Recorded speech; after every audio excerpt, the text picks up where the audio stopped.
سلام الله عليكم ورحمة الله تعالى وبركاته.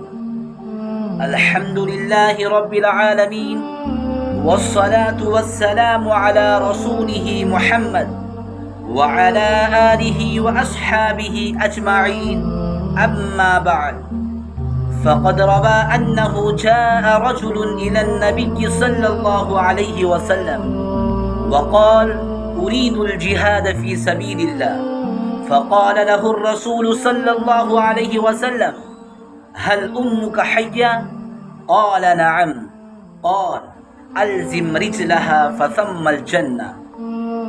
أيها الإخوة الأفاضل والأحباء الأعاظم، إن الله عز وجل أكد فضائل الوالدين في القرآن غير مرة، وكفى بهما افتخارا أنه ذكر شأنهما على إثر ذكر الله عز وجل بالفور، وهو كما قال: وقضى ربك ألا تعبدوا إلا إياه وبالوالدين إحسانا.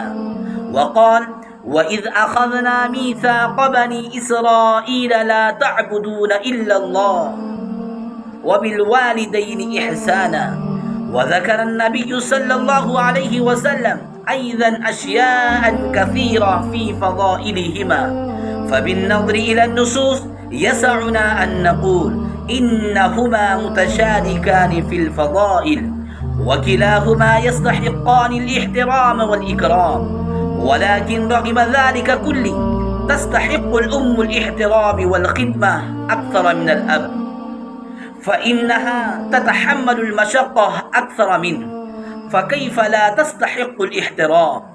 وقد روى عن أبي هريرة رضي الله تعالى عنه قال: جاء رجل إلى رسول الله صلى الله عليه وسلم فقال: يا رسول الله، من أحق بحسن صحابتي؟ قال: أمك. قال: ثم من؟ قال: أمك. قال: ثم من؟ قال: أمك. قال: ثم من؟ قال: أبوك. وكيف لا تفوق الأب من جهة الخدمة والاحترام، وقد رفعه الله منزلها أضعافا مضاعفة، فإن لها يدا طولا ودخلا كبيرا ودورا بارزا في تربية الأولاد وتحمل المشقات في هذا الطريق البعيد. تأتي عليها 3 مراحل، بعضها أشد من البعض.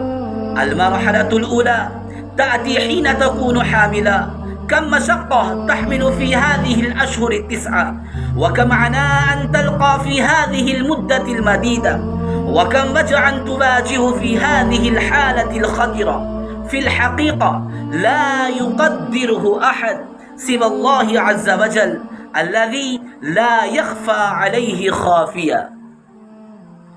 والمرحلة الثانية تأتي حين يكون موعد الولادة، وما أشد خطرا هذه المرحلة، فإنها تواجه الصراع بين الحياة والموت، وتقابل المشقة التي يعجز عن وصفها اللسان ولا يمكن إحاطتها بالكلام، فهاتان المرحلتان حاسمتان جدا.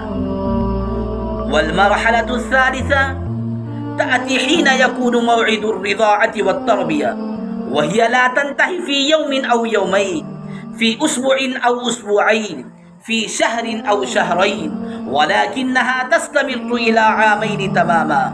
وتعالوا يا أيها الإخوة، انظروا إلى موقفها العظيم حين يموت الأب، فتقوم الأم بتربية الأولاد المفردة، ولكن إن ماتت الأم لا يستطيع الأب تحمل المشقات من غير اقتران جديد.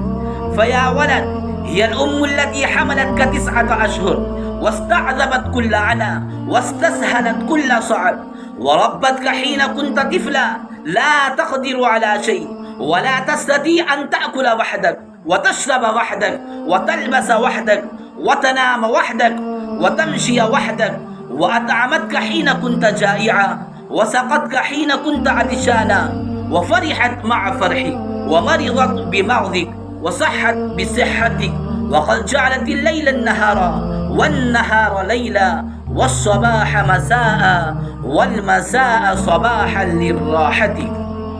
قم يا أيها الولد وتشبت بذيل عفوها قبل أن تفوتك الفرصة وادخل الجنة فإن الجنة تحت أقدام الأم واخدمها خدمة حتى تفوز فوزا عظيما وفقنا الله لما يحب ويرضى آمين وما علينا إلا البلاغ والسلام عليكم ورحمة الله تعالى وبركاته.